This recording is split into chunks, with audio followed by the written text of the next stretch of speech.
So will Chiefs Kingdom defend their title, or will another team be the one to watch this year? Football fans can hardly wait to find out, especially our next guest, Eric Nichole, a sports analyst and media expert, not to mention a die-hard 49ers fan. We'll forgive you. So great to see you. Thank you for being here. You know, it's hard being a 49er fan living in Dallas, Texas, let me tell you. They're not huge fans of my football choices. So. Well, you know what? Then you're a real fan, and I respect that. So the defending Super Bowl champs kicking off the season tonight, but the Kansas City Chiefs aren't favored to win it all this year. So which teams are you going to be keeping an eye on?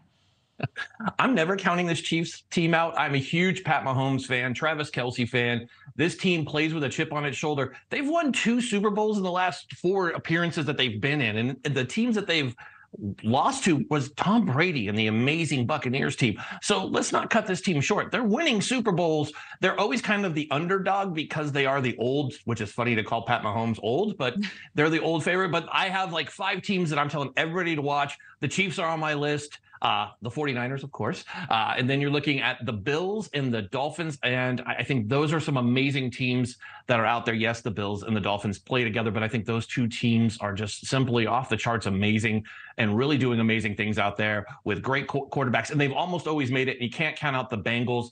All those teams have almost been there and made it to the show, but the Chiefs stood in their way. So it's going to be interesting. There's been a lot of changing of the guard going into the season. So I'm really excited. I know a lot of football fans cannot wait for tonight because now it's time. Well, you know, to your point of changing of the guard, we're seeing a lot of old faces in new places this year. So who specifically are you watching? I know you said Mahomes. Yeah. Well, Aaron Rodgers, we can't count out. I mean, we call him Old Man Rodgers because he's the only one we have left after Tom Brady left us. And now is standing on the sidelines, you know, teasing that he might come back, which we know he won't because he's with Delta and everybody else and maybe the Manning podcast.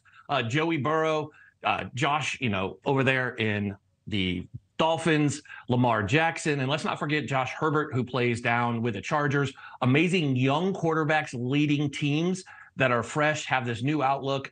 And it's kind of changing the guard from running backs to wide receivers. That's what you're seeing across the board. A more fast-paced, fun NFL with these young players that are kind of modeled after the great Patrick Mahomes. But Aaron Rodgers with that fresh blood going to the Jets and breathing life into a fan base that believes they're going to win like Raider fans every year. They start that out that this is their year. And by October, we've traditionally, like the Raiders, have seen that they're already done with those ideas and they plan for it next year.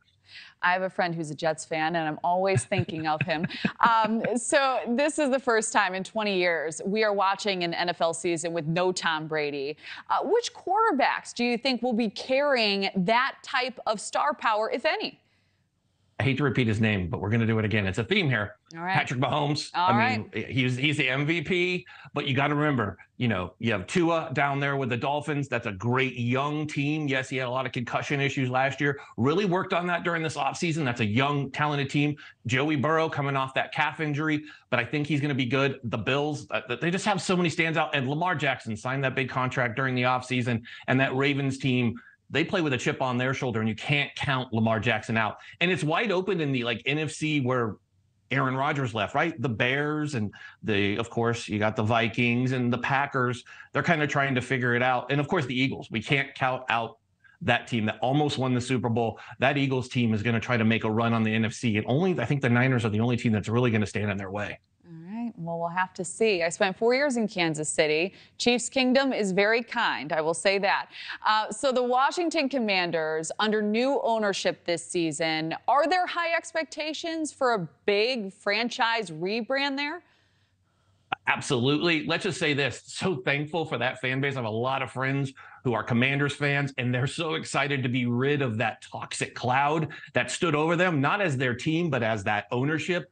They have fresh blood. They want to win. The ownership just came out and said, hey, we're here. We want to win. We're going to do what it takes to win. And what's funny is we're talking about the Commanders. There's actually a petition going around that has a lot of signatures to change their name back to the Redskins. Could you imagine them changing their name back after being the Redskins and being the Washington football team and the Commanders for a season going back? It's such a mess, but it doesn't matter. They have new ownership that doesn't have a toxic cloud. I'm so happy for their fan base. It's going to be great to have, when you talk about the Commanders, talking about the talent on the field, not that toxic cloud that was that ownership group. Oh, that is wonderful to hear. New energy heading into a new season. Eric Nichole, thank you so much for the breakdown. Thank you.